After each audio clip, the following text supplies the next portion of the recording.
Good morning, everyone. I'm Elena Campbell, President of the Rochester Regional Chamber of Commerce. It's my pleasure to welcome you to another one of our amazing calls with Brad Lambert from Lambert Law. As you know, he led us through many of the executive orders as we were rebooting our businesses in safe mode back in June, and was very instrumental in helping us decipher a lot of the executive orders and how we could reopen our businesses safely and resume commerce. So we appreciate his taking the time to be with us here again today. I actually texted him over the weekend as soon as I had read the Supreme Court decision and said, is there any way early next week you could jump on a call because I know our members are going to be clamoring for clarification and information.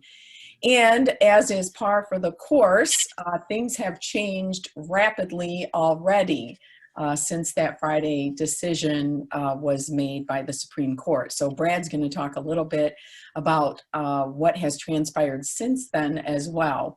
So I'm going to turn it over to our amazing attorney who has led us through so many things this year. We appreciate you, Brad, so much and your expertise. And take it away, Brad Lambert. Okay, well, thank you, Elena. Obviously another job well done by you, and I appreciate the opportunity to participate in this presentation and hopefully answer a few questions that are pending out there with what we've got to say today. Want to welcome everybody who's watching live and also on the YouTube channel. And we're, as always, like Elena mentioned, we'll take questions either during or after the presentation to make sure everybody gets their doubts and concerns answered to the best extent that we can do that. We got a lot to cover, so let's get started. Here's the decision. The decision was issued on Friday, and we've had things happen since then. But here's the basics of the decision. Essentially, the governor has been using two different laws to justify her issuance of 180 plus executive orders. And those two laws are listed here in this particular slide, the EMA, the Emergency Management Act, which is the 1976 law, and the EPGA, the Executive Powers of the Governor Act, which is a 1945 law. The decision that has been rendered by the Supreme Court, which actually was a referral by the Western District of Michigan. The federal courts can refer state law questions to the Supreme Court, and they did so in this case, which is what led to this decision. As to the Emergency Management Act, that one was pretty easy, and we actually have a 7-0 decision. There is a very clear 28-day limitation on the governor. She tried to work with that or get around it by just renewing each 28 days, and the courts, all of them pretty much said, no, you can't invoke the same emergency time and time again. You only get one shot at this.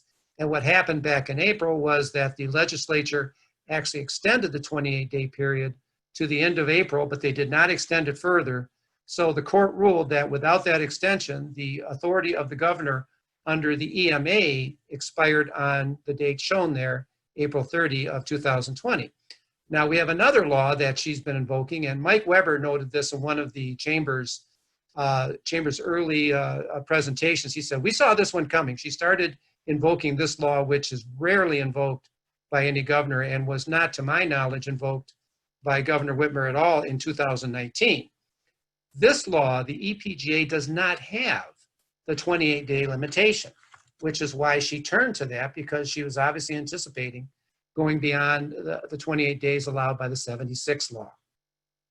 And so what happened there is then the court had to decide, since there was no limitation, whether this was a constitutional delegation of legislative authority. As you're all aware, and we've all learned way back in really middle school and even elementary school, we have three branches of government here in America, the executive, the legislative, and the judicial. And I actually did an article on this 38 years ago in law school about the separation of powers and how we handle that in Michigan.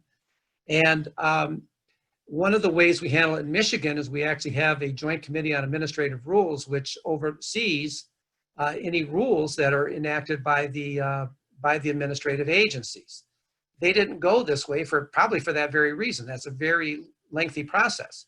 Instead, the executive, Governor Whitmer, went straight to the executive orders, which are allowed by the 1945 law, and started issuing them, as you've seen, in significant quantities. The court decided, after looking at a number of ways to try to interpret the act, the court decided that, no, we can't interpret this act in a way that makes it legal justification for her use of the legislative authority. And there's little doubt that she's legislating here, and by necessity, both the judicial and the executive branches legislate to a degree. But she went too far in terms of the test that's applied, and they struck down the act as an unconstitutional delegation of this authority. Now, Justice Viziano makes the fourth member of this opinion, and he concurs in the result, although he felt that the order could actually have, or that the order could have actually avoided the constitutional question and just said, look, it doesn't apply to public health, it only applies to public safety, talking about the EPGA. Then there are two dissents here that are noted. I did not get much of a chance to go through those. And then all told, this is a 71-page opinion. This is a very lengthy opinion that's out there, and of course was referred from the federal court. Now, here are the critical factors that were cited by the court, because as we stated, it's very difficult to decide what's legislative, what's on the edges anyway. It's very difficult to define what's executive, what's legislative, and what's judicial.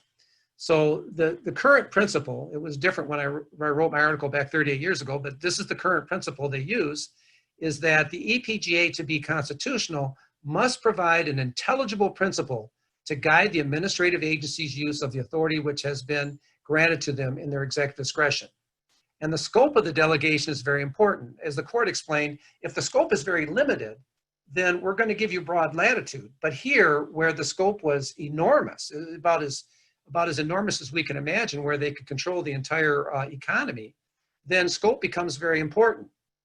And of course, they found that the duration of delegation, there just didn't seem to be any end game. The duration seemed to be endless, and that's basically the way it's worked out, at least over the last 7 months.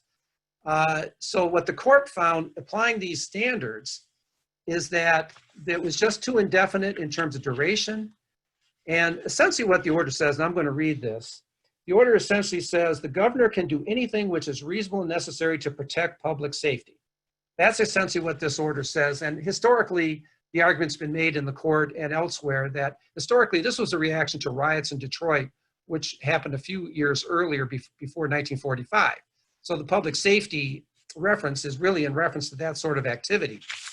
And that's why Viviano went out of his way to say, no, this is not a public health matter. This is a safety matter. And of course, the legislature has argued that as well. The court found that that's not the case. You can't read that out of the statute. Thus, they had to decide the case on the constitutionality. And they found this reasonableness inquiry to be illusory. It had no meaning. Of course, the legislature doesn't want the governor or any administrative agencies to behave unreasonably. They want reasonable. So reasonableness implies no standard whatsoever. And they found the same thing for the necessity standard that's stated in the statute.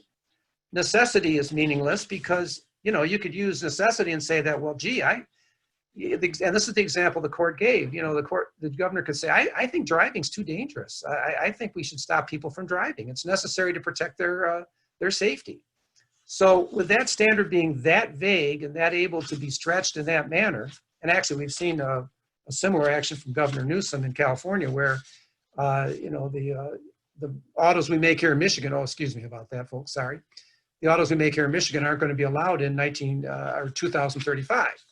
So for those reasons, the decision was to strike down the EPGA.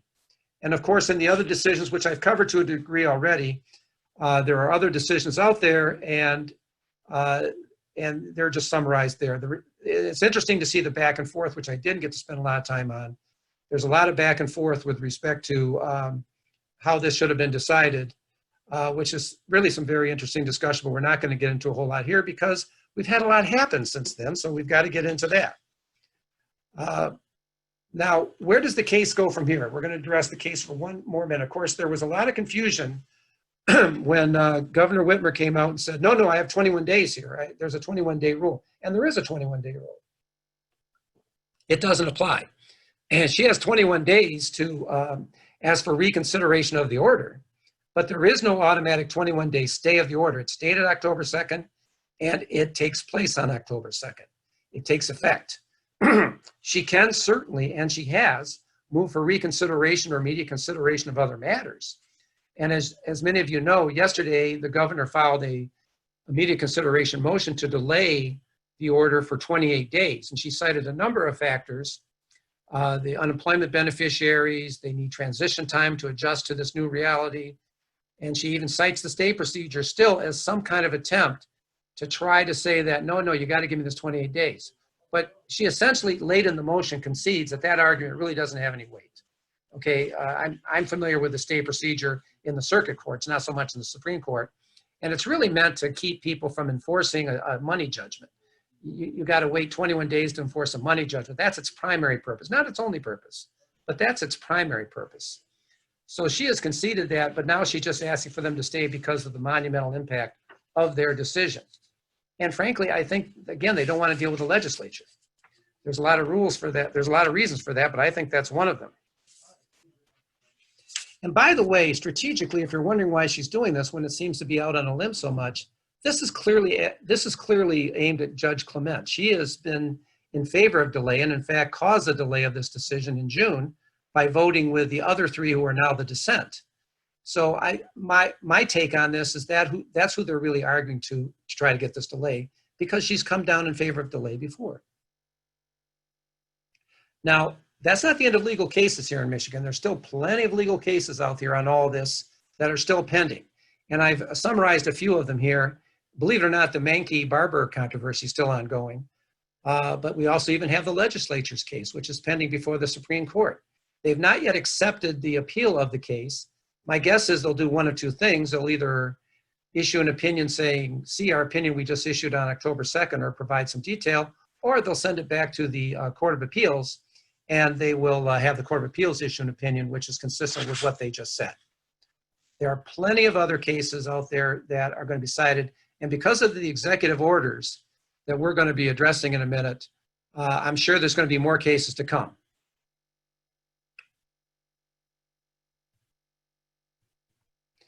So we turn to our alternative backgrounds. And yes, the empire has definitely struck back here in the wake of this particular action by the Supreme Court. There's a plethora of state agencies, at least 11 or 12, who could probably step in some case, and do what the governor did through rulemaking, orders, and other procedures within their jurisdiction. And I kind of call it a death by a thousand cuts. You're going to have all these small, much smaller actions, but arguably this is how it should happen. This is the procedures we've put in place where we get all three branches of the government involved, rather than having a single person basically dictating to us what we can and can't do for a limited period of time. So this is what is going to take part, but frankly, I don't think the executive authorities who have acted like that procedure very much. I guess maybe they enjoyed having free reign here. So they've already, as we know, we've already seen a couple of orders issued by the health authorities. And the reason they're issuing orders, I'll get into this in a minute, is because to go the traditional route and issue rules is a complex process. So what they're trying to do essentially is buy time while they get their rules in place. I know there's been a few rules enacted. I'm not that familiar with them since the start in March and April, but not many that I'm aware of anyway. I welcome any comments on that. So what you're going to see increasingly now is us turning to the administrative agencies such as Health and Human Services, MIOSHA, and others to enact their rules and orders to do a lot of the things the governor did. And of course, like right now, where we are, if you want to know where we are right now, we got the administrative agencies and the governor buying time. That's where we are right now. In this next slide, we address the order that came out. I'm just going to take them in order here. This one was issued on Saturday, October 3rd. And it's caused some confusion because of the don't leave home language that was in the order. Well, I can tell you that the don't leave home order without a mask is very similar and virtually identical to Governor Whitmer's Executive Order number 153.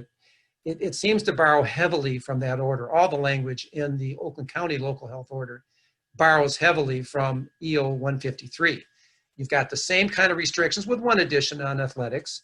And you've got the same kind of exceptions that we're all familiar with: children who can't wear masks, people who can't wear masks due to health concerns, and so on. We've got all of those. It goes from like A through K, I believe, in terms of exceptions. For example, if you're at the dentist, that rule still applies. You can take your your mouthpiece off and your mask off, so you can get the care that you're there for. All those rules still apply. Now, what I believe, looking at this law, and I had to go back and look at this law because I can tell you there are hundreds of statutes on the books. I've been looking at this for a long time, ever since I wrote the article I referred to back in 1982. And there's hundreds of statutes out there which make these impermissible delegations of the legislative authority to the administrative agencies. There's been an ongoing clash on this for years in terms of what can you do and what can't you do, because some of it's necessary. Okay, the agencies have to legislate to a degree, but at some point you've gone too far and you've given too much authority from the and pass it on from the legislature to the administrative agencies. And I can tell you that in many cases, the legislatures have acted not so responsibly in doing so. They're just passing the buck, and they shouldn't be. We should be insisting as people that they undertake their duty to legislate the way they should, and not just give these general grants of authority to the administrative agencies who are much less accountable to us than the executive, governor, or the legislature. So I believe that the 1978 Act, being very much like the 1945 Act, is subject to challenge in much the same way, and I expect to see lawsuits very shortly. And I also think that, particularly with this act, I don't think it's as well written as I would have liked to seen it if I had issued it, because she doesn't invoke the statute the way she should. If you're going to refer to this statute, you should at least follow its precepts and recite what the statute requires to be invoked. And believe me, this statute is, I looked it up, and I Googled it, and I also put it through LexisNexis with shepherdizing. I haven't seen any court citing this statute. I think this one's being pulled right out of the mothballs, at least from my initial impression. There's just been no reason to cite this statute. Now all of a sudden everybody's turning to it. However, as we've seen that with the governor's orders, that these orders are legal until they are struck down. I believe there's a legal challenge to the orders because there's no showing that there is a adverse impact on continued healthcare delivery. So even under the statute itself, that's required. There has to be a real impact, an adverse impact on continued health care delivery. And as we've all known and seen, we just haven't seen that the way it was anticipated back in March and April. And I think it was reasonably anticipated back then. I'm not so sure it's reasonably anticipated now. That's going to be for litigants and the courts to sort out. The other order, which came down just yesterday, looks a lot like the order I just discussed from the Oakland County Health Department. I think it's much better written. It does expressly invoke the statute the way I think it should be invoked and makes the declarations that are required. It does impose the same mask requirements, same exceptions. In that respect, it looks very much like the order that was just issued by Oakland County. However, it does add the indoor gathering restrictions and basically says that you can't have a gathering if you can't maintain 6 feet of space inside. It does the familiar 6-foot restrictions that we've all become familiar with outdoors are applied. And then it does add the food service establishments, which are not touched upon by the Oakland County order. However, one thing to understand here, when DHHS issues this order, it's a statewide order. So now we're back to all 81 or 82 counties being subjected to this particular order, not just Oakland County. And of course, food sandwich, God forbid we should have any dancing or mingling, so we can't have that. And then the alcohol consumption has to be a table still, much like we've seen before with the 6-foot rule expressly invoked. And there you see, I'm not going to get into it too much, the explicit sports restrictions, which are also imposed. We're familiar with most of them. They are telling the sports authorities that they have to follow the guidelines that are being given by this particular department from day to day. So they're going to have to be vigilant on following those. In my view, this invokes the same statute, despite its more better providence, if you will, better writing. It's subject to the same legal challenges that I expect to see forthcoming, because this is a stopgap measure, let's face it. they're trying to get these orders in place while they scramble to do other things, which I'm going to get to in a minute. The Michigan rulemaking process. Did I skip one here? I want to make sure I didn't skip one here. Yeah, okay. The Michigan rulemaking process, I pulled this off the internet, and this is the very process that I had written about in my little article there. I'll plug it. It's from a long time ago, but I'll plug it there. 50-page writing that I think only my editors and my mother read. But anyway, at least in full. But anyway, these are the processes they have to undergo, and this is why they're trying to avoid this. You can't do this in a day or two. You've got all these steps that have to go into play to make rules. So that's why they've turned to orders. And I think it's incumbent upon the authorities that be to properly sort this out. And if something should be covered in a rule and have all the democratic processes that we're used to, then folks should be insisting on these processes taking place. They're there for a reason. This is the way these rules are supposed to be invoked, so they're carefully considered.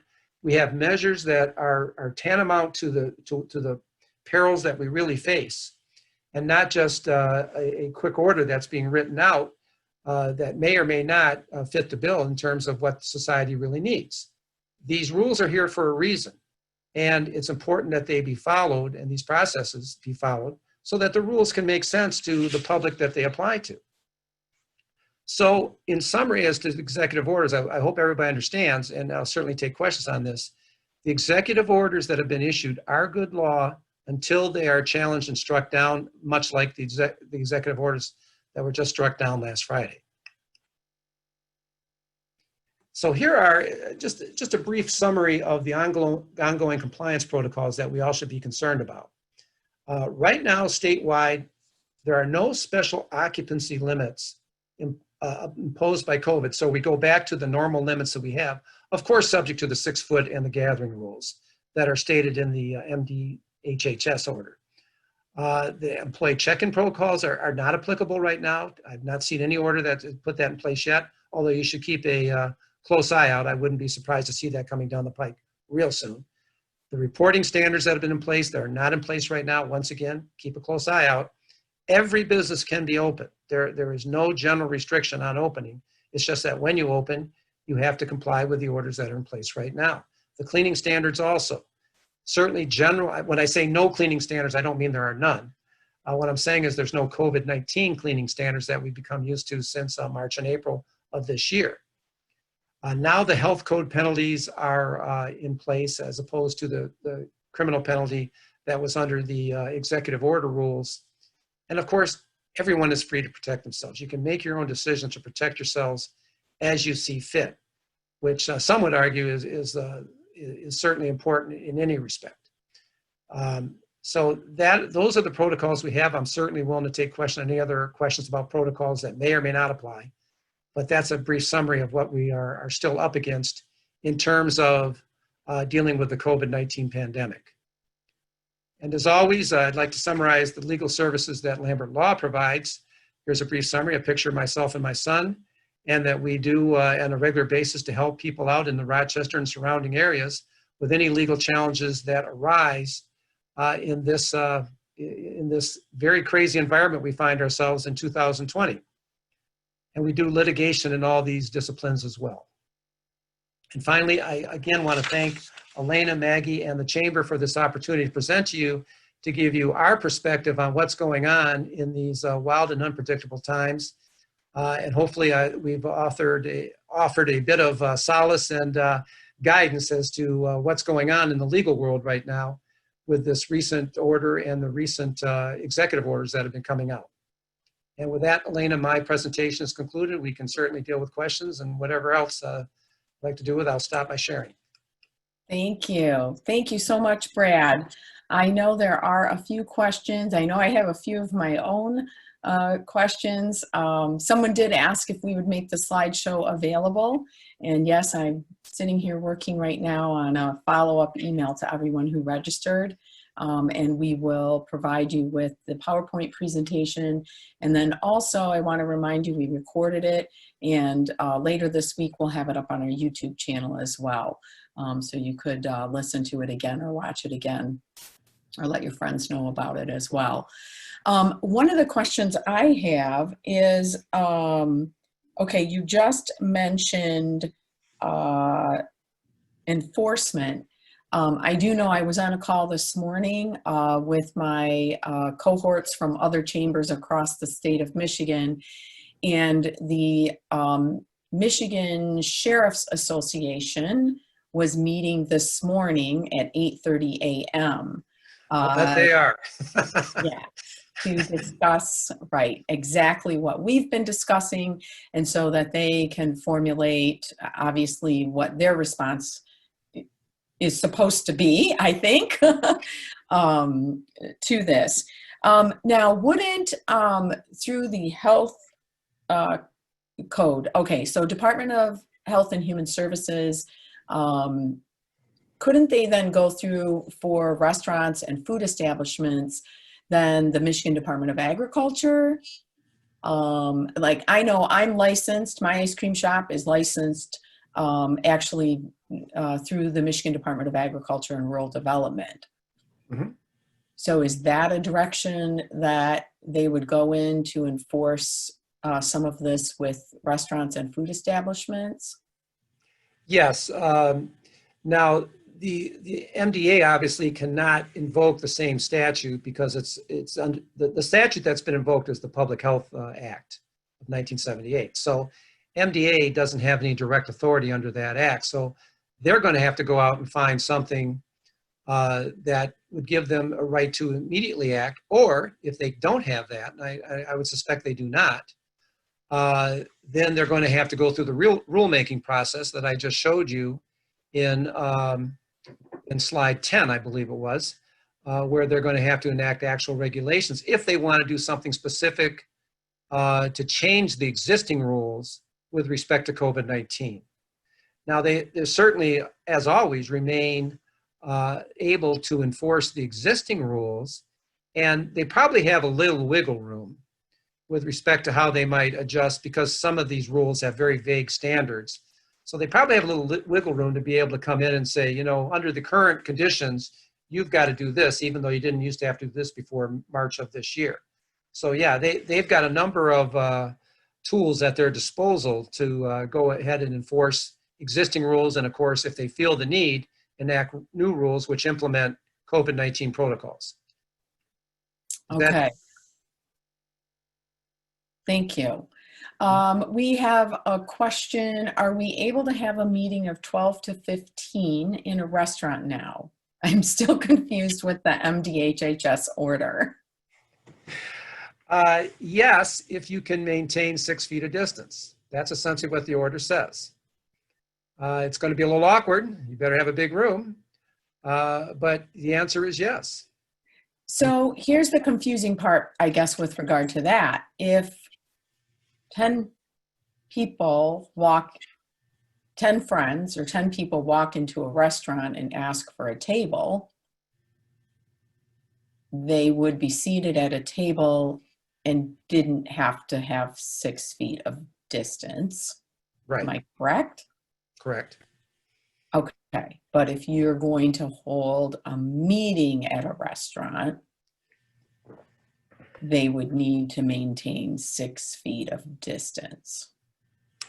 That's pretty much the distinction without a difference that's going on right now, because the numerical limitations, I did not see any numerical limitations, and that's an excellent point, because we're all kind of scrambling to catch up here with this. I did not see any numerical limitations in either the Oakland County order or the MDHHS order. So all this 10-person, 100-person business is not applicable, except to the extent, of course, that you're running into the 6-foot limitation, which is being applied by the MDHHS order. Okay. And that could get confusing, no question about it. Because somebody could say, wait a minute, okay, 10 people sitting at a restaurant table is a gathering. Okay, we dealt with the gathering definition back in the previous presentation. And they could say, well, if you want to seat 10 people at a restaurant table, you better make sure they're 6 feet apart.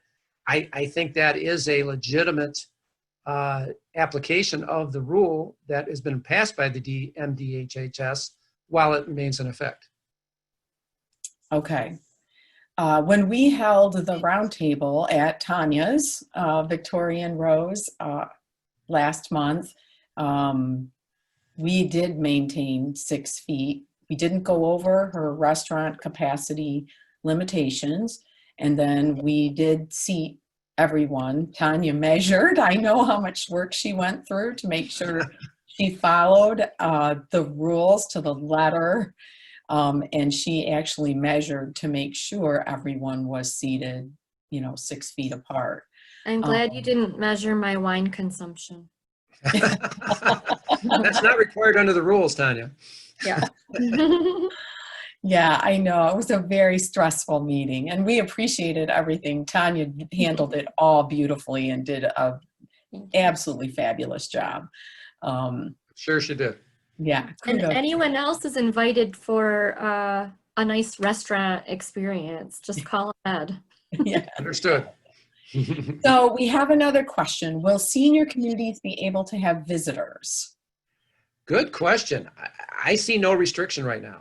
I'm sure there are authorities. You better jump on the web after this and find out. I'm sure there's authorities scrambling to impose just that, but I see none right now as we speak here at 11:37 on Tuesday.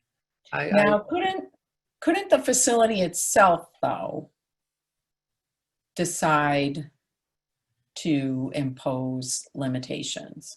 Always. Yes, it's their facility. They could always do that. And they may choose to do that out of abundance of caution, knowing that something's got to be coming down the pike on that particular topic in short order.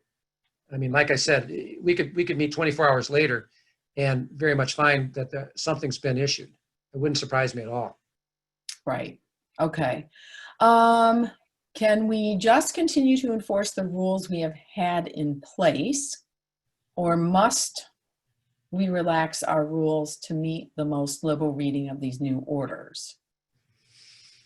Within somebody's establishment, is that how I would interpret that question? Because within your own establishment, you're certainly free to impose. You could have actually been more strict. For example, right across the street from us here, the Chicken Shack, they didn't let anybody in, period. They had everybody sitting out in their cars taking their takeout orders, which wasn't strictly required by the orders. So that was their option. That was their choice. They probably found that to be more operationally easy and convenient for them. So the answer is yes, an emphatic yes. You can be more restrictive within your own facility, subject to, of course, the general rules about not discriminating against certain persons or ages or that sort of thing. I mean, those rules always apply. But subject to those limitations, there's always exceptions. I think exceptions are more interesting in the law than the general rules. Yes, you can do exactly that. And then I had somebody ask, where's the MDHHS order? I'm putting a link in the chat right now. Thank you. Yeah, I do have that, but I'm glad you did that so people can see it.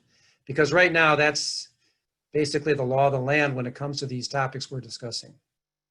And there's a lot by omission. I mean, you kind of, what Governor Whitmer, once she got going, and she really did need to get her sea legs under her after a while. She hadn't been doing this sort of thing. She got more into operating with a scalpel. What you see from the orders right now is we're more like with a sledgehammer. It's just not as particular, which is why we have all these gaps, like talking about the senior centers, which is just amazing. We're all sitting here and say, can we really do that? Can we really allow people in the senior centers now? I mean, it's kind of amazing to contemplate. But yes, as of this time, right now, this minute, as far as we know, unless somebody just issued something, yes, you can. Okay. I did read that,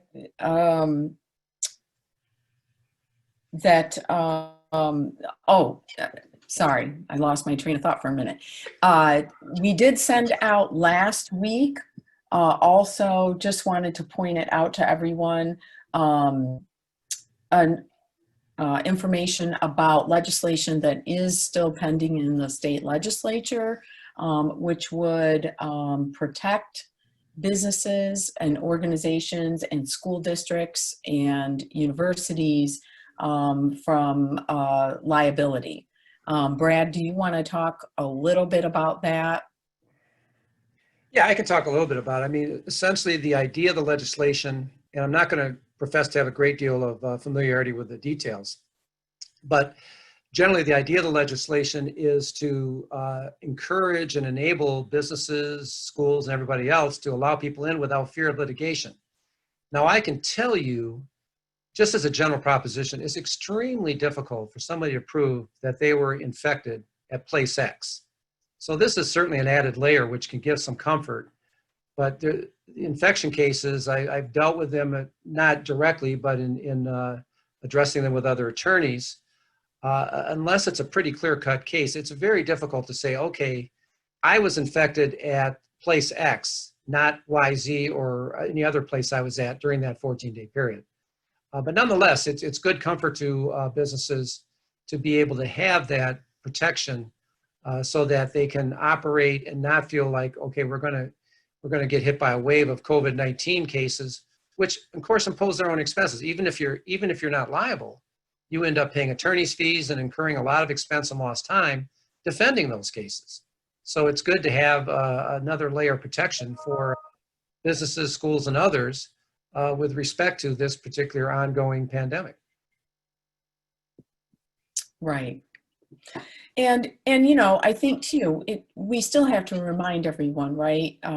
Hopefully everyone has, you know, their safety protocols in place that they are following and that they're documenting, you know, on a daily basis, because that's going to help ensure protection for you to be able to prove, you know, that you were following safety protocols, that you were practicing good sanitization, you know, practices within your business, and requiring masks and social distancing. And, you know, right, Brad, the more documentation that you have to show that you are following those safety measures, you know, the better chance you would have then, of course, of defending yourself against allegations that someone possibly contracted the virus at your place of business. Yeah, I think that's spot on, Elena. Exactly. You can help build your case with certainly with that kind of thing. And frankly, I often encourage clients to do this. If this is occurring in front of your eyes, where somebody is suddenly pointing the finger at you and saying, "Hey, I'm coming down with something," it's not a likely occurrence. Take pictures, take videos where it's helpful. It's not likely to be helpful in this case, but sometimes it could be. Right. I was in a food establishment recently and observed the person took my credit card, had gloves on, took my credit card, completed my transaction, and then turned around and began touching food.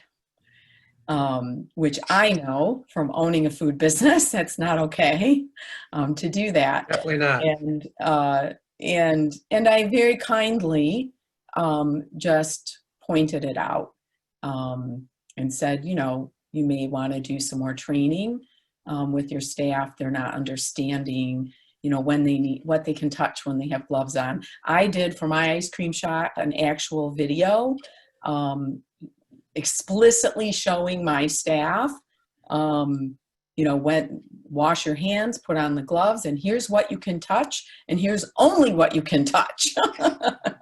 Yes. You may not touch the cash register. You may not touch cash. Or if you do, you take those gloves off, you wash your hands, you put on a new pair of gloves. You know, I was really explicit in explaining and showing them exactly, you know, what they could and couldn't touch. And let's face it, I'm sorry, go ahead. No, how to protect themselves and others. Yeah, exactly. Those are good protocols with or without COVID-19, much less being heightened, you know, in these uncertain times. Exactly.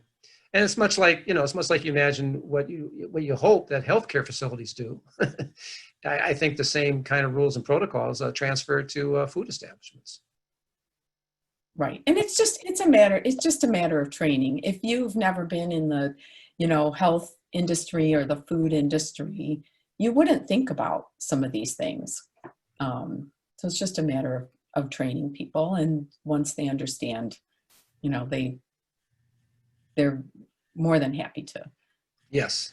follow. Yeah, I think as all establishment owners know, training is not enough. I mean, it's an important first step, but if you find that, just like you found with that example, if they're not following your training, you could still be liable. They're your employees, you're liable, and you're supposed to keep an eye on them to make sure that they don't forget to follow the training. So training's great, but it doesn't begin and end with that. Okay, I'm not seeing any other questions. I think right now, you guys, I know it's difficult. Things are changing literally right now, I think by the hour, ever since this ruling came down, last Friday. So your best bet is, to keep your ears and eyes open, keep following all of the safety protocols that you have in place already. It's not a license to go out and do whatever, because there is still a lot that has to be sorted through. We really do all want to stay open. We want our businesses to stay open. We want our community to be safe. We, of course, all want that, first and foremost. So keep your eyes and ears open for more information. As we get more information, we will push it out to you as soon as we get it, to help keep you informed. So, Brad, any final thoughts? Yeah, if I may summarize, because the two questions we've been running into the most, and I think I've covered them, but I'm just going to summarize them right here. Number one, there is no 21-day delay on the Supreme Court's order. It's in effect right now. However, the orders that you've seen in the last 2 days that have come affecting Oakland County are in effect until they are struck down. If you take nothing else from this, please take that away and keep your eye on those. And I thank Elena for putting the one order up, which I think is the more important one, the Michigan Health Services order up, because those are in place until they are affected otherwise. Right. And I think, just our best actions going forward are to continue what we've been doing as this all gets sorted out. Things are going to be fluid for a while. So Yes. Just stay the course, participate in our candidates forums. I would highly encourage you. These are both extremely relevant right now, because one is for the state house, and then the other two forums are for our county commissioners. And now that we're seeing some of these things shift, down to the county level, what voice do our county commissioners have, and what type of input are we going to have through our elected representatives at the county level. So it's more important than ever that you participate in these candidates forums that we have coming up. All right, well, with that, we want to thank everybody for joining us today. We're all in this together. I've said this from way back in March.